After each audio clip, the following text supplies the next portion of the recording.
Christ loved me so much that he reached down to where I was, lifted me up, cleaned me up, has made me something beautiful in his sight, and I am saved.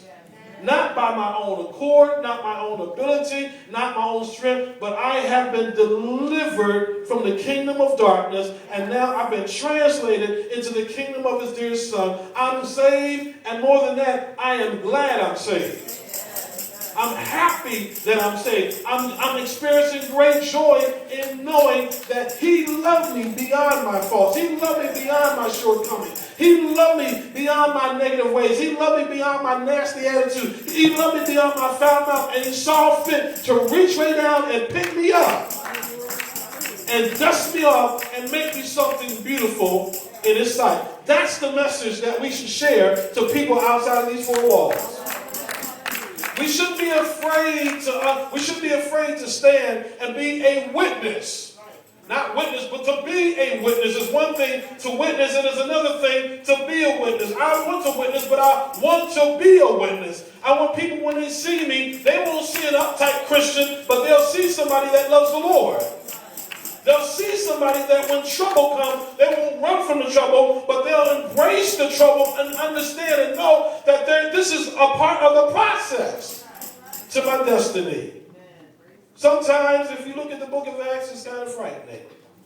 Because you'll see that Paul and the apostles, as we talked about last week, sometimes you're beaten, sometimes you're whipped, and sometimes you will have to face persecution for who you are and for the stand that you take when it comes to Jesus Christ.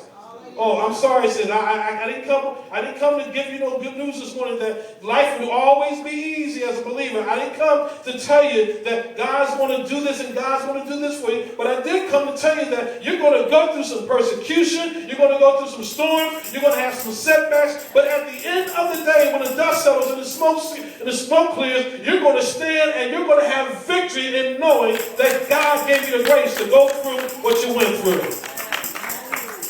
You'll be able to come to the house of God and clap your hands in the midst of a storm, in the midst of a test, in the midst of adversity, in the midst of pain, and understand that this test, this trial that you are going through, everybody say going through.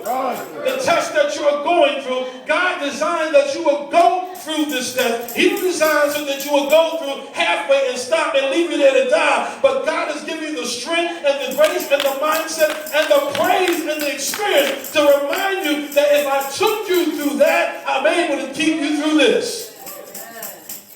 Like I said a few minutes ago, here we are in July.